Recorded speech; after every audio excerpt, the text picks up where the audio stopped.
Well, we've been constantly tracking some latest inputs. This one is also coming in from the United States of America, where FBI has now released a fresh statement on the entire incident that has occurred in Pennsylvania. The FBI has assumed the role of the lead federal law enforcement agency in the investigation. Now, special agents of the FBI Pittsburgh field office have responded immediately to the entire crisis, and they have also included the crisis response team members and evidence response technicians on board. So these are the latest inputs that we are tracking from the ground. The FBI has already taken the complete lead in this investigation, the shooting incident at Donald Trump's campaign rally in Butler, Pennsylvania, and is also constantly urging anyone with any information to come forward. So these are the latest inputs that we are tracking at this point of time. New details are emerging about the entire incident, and we are constantly working to bring you the latest updates as they come in. But right now, according to the latest inputs, the FBI has already taken the lead in the entire investigation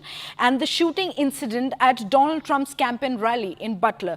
Now, joining us on the broadcast is our colleague Siddhant. A very good morning, Siddhant, once again. You've just had a conversation with the correspondent Rohit Sharma of White House. Now, what more details are we gathering on this entire incident, especially about FBI's statement on what the entire security agency is doing on the ground to follow up with the incident and the investigation? Well, look, all we know right now is that he was a white male who attempted assassination plot on former President Trump.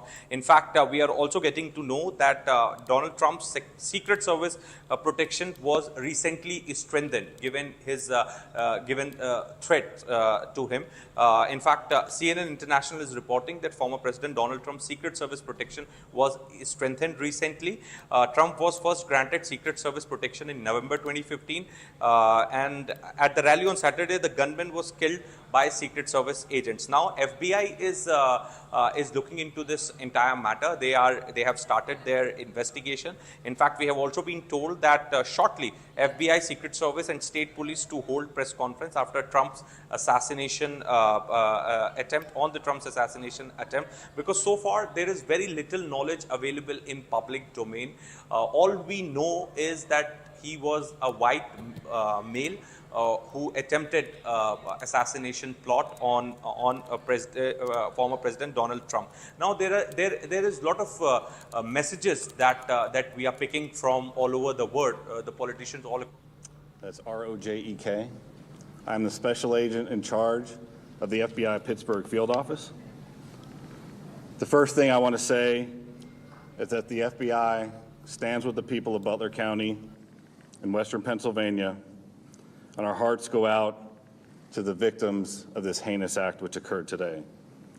This is our community, and I want to let the public know that the FBI has deployed a number of our resources, including investigative agents, our evidence response team, bomb technicians, and we have additional resources coming from other field offices, as well as from FBI headquarters, including our evidence response from Quantico, Virginia.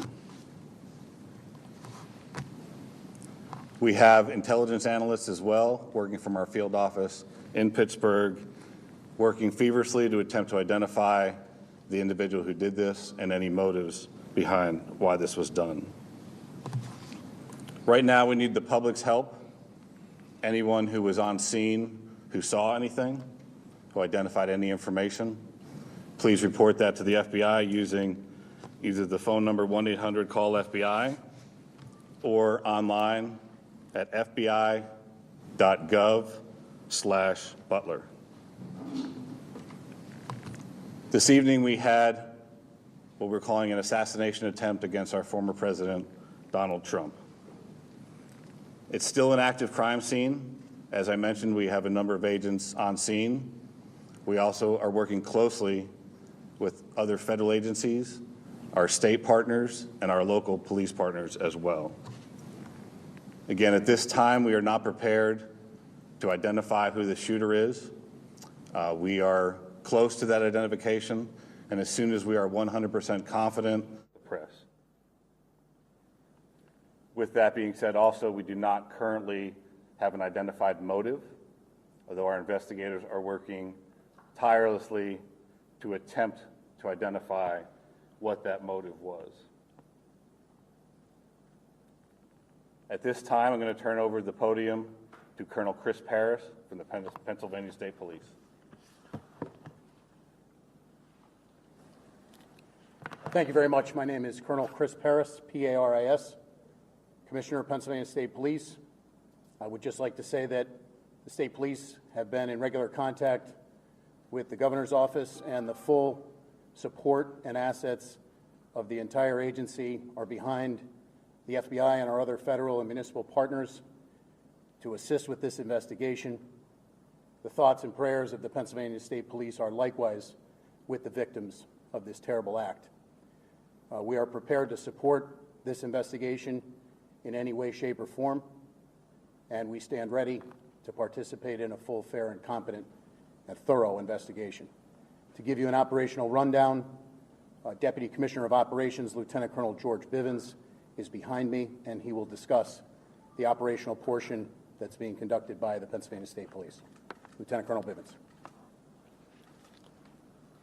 Good evening. So let me describe for you a little bit about the scene that we have over there. As you know, there was a grandstand, a very large area, a lot of people there when this all unfolded. The former president had come out and begun to speak shortly after 6 o'clock this evening, and within about 10 to 15 minutes, a number of sounds were heard, and it became apparent that shots were being fired in that direction. It was a chaotic scene. Law enforcement, I believe, acted heroically, quickly identifying and neutralizing the threat, as well as responding to assist the various victims. PSP had a significant presence on the scene along with all of our federal partners at the time of the shooting. We have since enhanced that presence significantly, bringing in resources from all over the Commonwealth to ensure that we have a speedy, thorough investigation. We are working very closely with the FBI as we work through this. As you can imagine, because of the variety of crimes that have been committed, some are under federal jurisdiction, some are under state jurisdiction. And so, we're working through all of that, not an issue at all. We work seamlessly.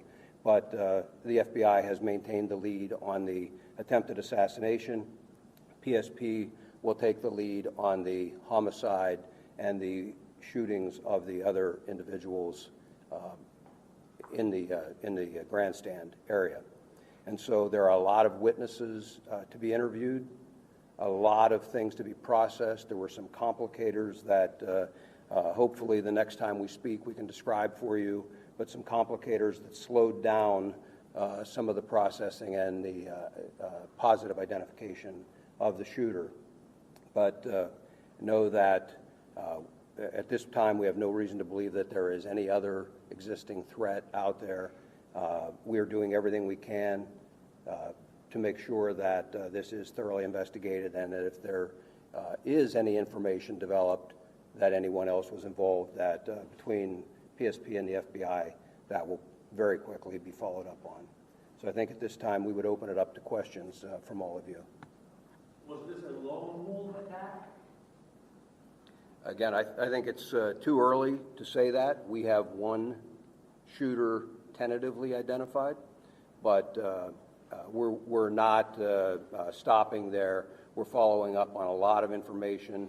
It will be some time until we can conclusively say or answer that question, I think. How long do you think that gun is hiding up there? I mean, we saw the snipers up there, as the crowd kind of rolling in. It looked like they had a pretty good viewpoint to check everyone out. How long has that guy been up there? Again, that will all be part of the investigation, but that will all be part of the investigation. But I can tell you that preliminarily it appears everything unfolded very quickly. So, again, we'll have more information on that, but it's just too early to start definitively saying this happened at this exact time. And that's correct. How far outside of it? we'll have that information for you. It was some distance outside of the Colonel, security can you perimeter. comment on reports that there were people who saw someone on the roof and tried to alert authorities? We're following up on those. I will tell you that I am aware of those, and I am aware that law enforcement had responded to a number of reports of suspicious activity. The specific response to this will be all part of the after action, but yes, law enforcement was responding to check on several suspicious occurrences. What were the other suspicious occurrences? That'll all be part of the investigation.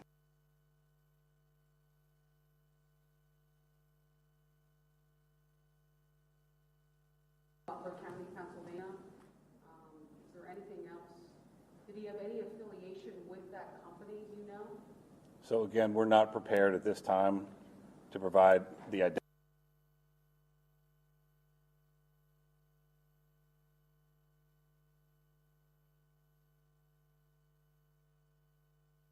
to the press, but at this time we can't give any further information on the potential shoot. No, it's a matter of doing biometric confirmations. So there was no identification on the individual, as an example. So we're looking at photographs right now, and we're trying to run his DNA and get biometric confirmation on. Would you be able to comment just what police found left behind? Any possible devices? Did you find any extra guns? Just anything else you'd be willing to comment? Not at this time. No, we're still in the process of an active investigation. So we'd like to reserve releasing any information like that until we have more facts. Today, was there any heightened threat level, credible threat level that you guys were aware of more so than what is typical for an event like this? From the FBI's perspective, no. We did not have any specific threat information related to this event. Can I ask, you talked about how it happened so quickly, and we know that there is at least 2 casualties, including the gunman at this point, that we're aware of. It could have been a lot worse. Absolutely. Are you absolutely. going to comment more about that and how it was taken care of so quickly? So I think the credit goes to not only the Secret Service, who was on site, but also the state and local partners who were there on site and were able to react immediately when the incident occurred. Do you know how many officers fired their weapons? I do not. I understand that it's very early and there's still going to be a lot of questions, but I mean... At this point, we're not going to make that assessment. There's an active investigation. A lot of things need to occur investigatively to make those determinations of what, if any, failures there were. So really, we can't comment. Well, we've been constantly tracking some updates from the ground on this report. Well, we just heard the FBI, the Secret Service agencies, and the State Police Commissioner giving a press briefing. Now, Siddhant stays with us on the broadcast. Siddhant, take us through all the details that the entire press briefing of the secret agencies and FBI had to brief us on. Well, look, FBI has taken over the probe, and in fact, we have been told, in fact, this was the first press briefing of FBI. They have to say that they are very close to identify the shooter. They cannot do it right now unless they are 100% sure about it. They also say that the motive is yet to be established. They couldn't find the motive yet. And they are doing the thorough investigation in the matter. And the most important takeaway from the press briefing of FBI is that they're calling it an assassination attempt. So that's an official word coming from Federal Bureau of Investigation, which is calling it an assassination attempt. So right now there are photographs and the name of the shooter, which is going on social media platforms. In fact, many are naming the shooter and circulating his photographs. But FBI has refused to name the shooter or reveal his identity at this point in time. They want to be 100% sure about it and the motive behind taking out this assassination attempt is something which FBI wants to know first, and then they would come out with the full profile and the motive behind this assassination attempt. So that was the first briefing of FBI that we were listening to. We have also been told that he is a Siddhanta. For more news and updates, all you need to do is follow CNBC TV 18 on all of our digital platforms.